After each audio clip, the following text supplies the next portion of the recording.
दोस्तों नमस्कार। 3 नए कृषि कानूनों को लेकर किसान पिछले 28 दिनों से दिल्ली की सीमा पर डटे हुए हैं। उनकी मांग है कि इन तीनों कृषि कानूनों को रद्द कर दिया जाए, क्योंकि इससे खेती किसानी बर्बाद हो जाएगी, किसान बर्बाद हो जाएंगे, उनकी ज़मीन छिन जाएगी और ज़मीन निजी कंपनियों यानी कारपोरेट के हाथों में चली जाएगी। किसानों की इस मांग के संदर्भ में बहुत सारे लोग अपने तर्क और कुतर्क गढ़ रहे हैं और तरह तरह के परसेप्शन मतलब धारणाएं भी बना रहे हैं। सरकार भी कह रही है कि उसके साथ लाखों किसान हैं, जबकि प्रदर्शन करने वाले हजारों किसान ही हैं और कृषि कानूनों के समर्थन में लाखों किसान हैं। इस तरह सरकार और किसानों के बीच में कोई बातचीत नहीं हो पा रही है। एक गतिरोध बना हुआ है और किसान अपनी मांगों पर अड़े हुए हैं। अब इस आंदोलन का क्या हश्र होगा यह तो आने वाला समय ही बताएगा, लेकिन सरकार इस आंदोलन को विभाजित करने, तोड़ने और नकारने की पूरी प्रक्रिया अपना चुकी है। वह इन किसानों की मांगें न मानने यानी कि तीनों नए कृषि कानूनों को रद्द करने के मूड में बिल्कुल भी नहीं है। वह इन कानूनों के समर्थन में बहुत आगे निकल चुकी है और इससे वह पीछे हट भी नहीं सकती। सरकार की इस हट की वजह सभी जानते हैं, उस पर कहने की ज़रूरत नहीं है। लेकिन इन सब के बीच तरह तरह की धारणाएं भी बनाई जा रही हैं। उसके अलावा उत्तर प्रदेश के किसान एक अन्य समस्या से जूझ रहे हैं। वह समस्या है जंगली जानवर और छुट्टा पशु। छुट्टा पशु और जंगली जानवर, जिसमें प्रमुखता नीलगाय और सूअर हैं, ये किसानों की ज़मीनों पर उगाई गई फसलों को चर जा रहे हैं, खा जा रहे हैं, चट कर जा रहे हैं, जिसकी वजह से किसानों को काफ़ी परेशानी हो रही है। खेतों के चारों ओर बाड़बंदी के बावजूद छुट्टा जानवर, जंगली जानवरों को रोक पाना किसानों के लिए मुश्किल हो गया है। छुट्टा और जंगली जानवरों से फसलों को बचाने में अधिकतर किसानों के 24 घंटे बर्बाद हो रहे हैं। दिन रात इन जानवरों से बचाव के लिए किसानों को अपनी फसलों की रखवाली करनी पड़ रही है। इसके बावजूद वह अपनी फसलों को नहीं बचा पा रहे हैं। खेतों में जानवरों को भगाने में विवाद और झगड़े अलग हो रहे हैं। विवाद और झगड़े इस तरह होते हैं कि यदि किसी किसान के खेत में छुट्टा जानवर या जंगली जानवर आ गया तो अपने खेत से उसे भगाता है, तो वो जानवर दूसरे के खेत में चला जाता है। फिर जिसके खेत में जाता है तो वह किसान उस किसान से झगड़ता है जो अपने खेत से इन्हें खेदता है। इस तरह एक के बाद दूसरे किसानों की आपस में बैमनस हो जाती है, रंजिश हो जाती है और झगड़े हो जाते हैं। पिछले दिनों गोरखपुर में ऐसे ही एक किसान ने अपने खेत से छुट्टा जानवरों को खेदा तो दूसरे के खेत में चले गए और जिसके खेत में गए जिसने अपने खेत से भगाया था उसके परिवार से उलझ गए, मारपीट हो गई और उस मारपीट में एक युवती की जान चली गई। तो इस तरह से यह छुट्टा जानवर यानी जंगली जानवर जानलेवा भी साबित हो रहे हैं। छुट्टा जानवरों के लिए वैसे तो सरकार ने आश्रय, गो आश्रय वगैरह बना रखे हैं, लेकिन इनका लाभ मिल नहीं रहा है। इनमें छुट्टा जानवर रखे नहीं जाते या बहुत कम संख्या में रखे जाते हैं, या ऐसी भी शिकायतें आती हैं कि यहाँ पर ले जाते हैं तो पैसे मांगे जाते हैं और अगर पैसे नहीं दिए जाते तो वहाँ रखे नहीं जाते हैं, और जो रख लिए भी जाते हैं उन्हें बाद में भी छोड़ दिया जाता है, क्योंकि उनको वहाँ पर रखने में खर्च आदि आता है। तो उस खर्च आदि को हजम करने की एक प्रक्रिया यहाँ भी चलती रहती है। इस वजह से भी छुट्टा जानवर घूमते ही रहते हैं और खेतों को ही नुकसान पहुँचाते हैं। रही बात जंगली जानवर नीलगाय और सूअर की, तो इनकी कोई रोकथाम नहीं है। इनके लिए कोई विभाग कुछ भी नहीं करता है। न वन विभाग इसके लिए कोई कदम उठाता है, ना ही कृषि विभाग जो है इसमें हाथ डालता है। तो इस तरह कृषि एक तरीके से किसानों के लिए बेहद ही घाटे का सौदा हो गया है। हालत ये है कि बहुत सारे किसानों ने खेती करना ही छोड़ दिया है, क्योंकि कोई भी फसल लगाओ जानवर चट कर जाते हैं, तो उससे उसको नुकसान ही होता है। ऐसे में वो खेत को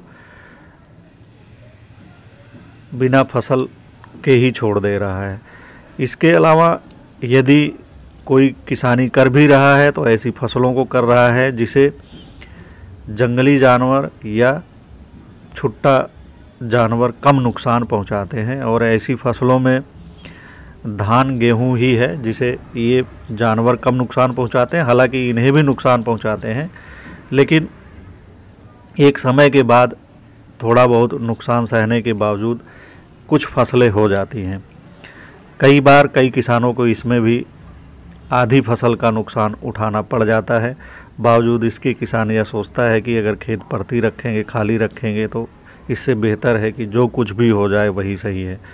तो इसमें किसानों को नुकसान ही होता है। जितनी वह लागत लगाता है उसका आधा भी नहीं निकल पाता है। इसलिए बहुत सारे किसान अपने खेतों को खाली ही छोड़ दे रहे हैं। जंगली जानवरों में नीलगाय खास करके ऐसा जानवर है जो फसल को चरता भी है और खाता भी है। इसके अलावा वो फसलों को रौंद भी देता है। अगर फसल बड़ी हुई है तो उसको रौंद भी देता है। नीलगाय मक्का की फसलों और मटर और मूली इस तरह की फसलों को ज़्यादा नुकसान पहुंचाता है। यही वजह है कि अधिकतर किसानों ने मक्का और मटर की खेती करना छोड़ दिया है। सब्जी की फसलों में भी कई ऐसी फसलें हैं जिनको ये बहुत नुकसान पहुंचाता है। बैगन आदि, गोभी, इन सब को ये खा जाता है या रौंद देता है, तो इससे काफ़ी नुकसान होता है। तो इन फसलों को भी किसानों ने उगाना छोड़ दिया है। उनके सामने कुछ गिनी चुनी फसलों को उगाने की ही मजबूरी हो गई है। किसानों को 24 घंटे इनकी रखवाली करके किसी तरह से अपनी फसल को बचाना पड़ता है। इनको रोकने के लिए किसान खेतों में बाड़बंदी करते हैं, चारों तरफ से बाड़ वगैरह लगाते हैं, तार लगाते हैं। इसमें भी काफ़ी लागत आती है। इसके बावजूद ये जानवर खेतों में घुस ही जाते हैं। नीलगाय वगैरह तो छलांग लगाकर खेतों में घुस जाते हैं, और एक एक साथ 20, 25, 50, 100 की झुंड में नीलगाय जब किसी खेत में घुसते हैं तो वो उसको पूरी तरह से नेस्त नाबूद ही कर देते हैं। उसमें कुछ बचता नहीं है। ऐसे में बहुत सारे किसान जो अपनी फसलों को बचा रहे हैं वह 24 घंटे परिवार सहित रखवाली करते हैं, तभी इनको बचा पाते हैं। इनके लिए किसान तरह तरह के उपाय करते हैं। तार की बाड़बंदी के अलावा जालीदार तारबंदी करते हैं, जालियां लगाते हैं खेतों के चारों तरफ, साड़ियाँ बांधते हैं, पटाखे फोड़ते हैं, आवाज़ करते हैं। कई लोग तो कटीले तार लगा के उसमें कई जगहों पर ऐसी शिकायतें आई हैं कि बिजली का करंट लगा देते हैं, जिससे जानवरों की मौत हो जाती है। तो ऐसे किसानों पे फिर केस भी दर्ज हो जाता है। केस दर्ज हो जाता है तो इस डर से फिर कोई किसान इसको करता नहीं है, क्योंकि ये बहुत खतरे वाला है। एक और इसमें किसान लगाते हैं झटका सिस्टम है, जिसमें 12 वोल्ट का करंट रहता है, बैटरी से चलता है। इसमें केवल जानवरों को करंट लगता है, झटका लगता है एक तरीके का, और उनकी जान नहीं जाती है। लेकिन ये भी गैर कानूनी माना गया है। कोई शिकायत कर दे तो पुलिस वगैरह ऐसे किसानों पर केस दर्ज करती है और वह फिर उसको रुकवा देते हैं। तो कुल मिलाकर किसानों के पास कोई समस्या नहीं है। एक तरफ किसान आंदोलन कर रहे हैं और वह 3 नए कृषि कानूनों का विरोध कर रहे हैं। दूसरी तरफ उत्तर प्रदेश के अधिकतर किसानों की समस्या छुट्टा जानवर और जंगली जानवर हो गए हैं। उनके लिए 3 कृषि कानून बने ना बने, रहें ना रहें, ये कोई मायने ही नहीं रखते हैं, क्योंकि उनके लिए सबसे बड़ी समस्या ये जंगली जानवर हैं। यही वजह है कि उत्तर प्रदेश के किसान आंदोलन में काफ़ी कम संख्या में भाग ले रहे हैं। क्योंकि उनको ये समझ में ही नहीं आ रहा है कि इन कृषि कानूनों से क्या ये जंगली जानवरों से मुक्ति मिल जाएगी, या अगर ये बने भी रहेंगे तो उनसे उनको क्या फ़ायदा होने वाला है जब तक ये जंगली जानवर उन्हें परेशान करते रहेंगे। हाँ, अगर ये 3 नए कृषि कानून बन गए और इसमें जैसा कि सरकार का दावा है कि निजी पूंजी का निवेश होगा कृषि में, तो इन जानवरों से त्रस्त किसान अपनी ज़मीनें ज़रूर बेच देंगे और फिर वह कंपनियां अपने ठेकेदारों के माध्यम से इसमें निवेश करेंगी और इन ज़मीनों को हथिया लेंगी, क्योंकि उनको एक कानूनी रास्ता यहाँ से मिल गया है। तो इस रास्ते से वह कृषि क्षेत्र में आएंगी और खेती करने के बहाने किसानों की ज़मीनें हथिया लेंगी। किसान चूँकि खेती कर नहीं पा रहा है जंगली जानवरों की वजह से, उसके पास इतनी लागत भी नहीं है कि वह चारों तरफ इतनी ऊंची दीवार बना ले कि अपने खेत में खेती कर सके।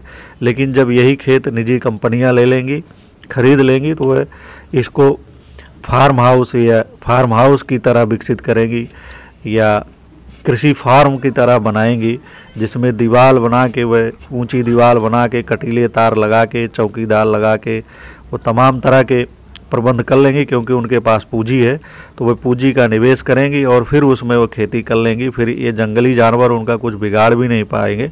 और चूँकि जिसके पास पैसा होता है, सत्ता भी उसी का साथ देती है, तो वह इन जानवरों को गैर कानूनी तरीके से भी ठिकाने लगा देंगे, तो उनके खिलाफ कोई कार्रवाई होने वाली नहीं है, जैसे कि किसानों के खिलाफ हो जाती है। तो इस तरह से जो किसान अभी जंगली जानवरों से जूझ रहे हैं और उनका मोह जो है खेती किसानी से भंग हो चुका है, ऐसे किसान नए कृषि कानूनों के परिप्रेक्ष्य में अपनी ज़मीनों को या तो बेच देंगे या फिर ऐसी कंपनियों को ठेके या वगैरह पर दे के खुद शहरों की तरफ पलायन करें या मजदूरी करें या उन्हीं कंपनियों में मजदूरी करें। इन सब चीज़ों के लिए विवश हो जाएंगे। हालांकि अभी ऐसे किसानों को ये बात समझ में नहीं आ रही है, इसीलिए शायद वह कृषि कानूनों को लेकर या तो अनभिज्ञ हैं या बोलते नहीं हैं या पक्ष में हैं, सियासी वजहों से या राजनीतिक वजहों से या निजी स्वार्थों की वजहों से कृषि कानूनों का समर्थन कर रहे हैं। लेकिन आने वाली जो उनकी पीढ़ियां होंगी, उनके लिए यह कानून कितने खतरनाक हैं, यह वह अभी समझ नहीं पा रहे हैं। उनकी आने वाली पीढ़ियां ही समझेंगी, तब वह ज़रूर इनसे जवाब करेंगी कि जब यह कानून बनाया गया था तो उनके बाप दादाओं ने क्या किया। तो उनके बाप दादाओं का शायद यही जवाब होगा कि वह जंगली जानवरों और छुट्टा जानवरों से जूझ रहे थे और उनका मोह कृषि से भंग हो रहा था। तो ये जवाब शायद हजम ना हो किसी को। ऐसे में कृषि, खास करके उत्तर प्रदेश की जो खेती किसानी है, वह गंभीर संकट में फंसी हुई दिखाई दे रही है। नमस्कार।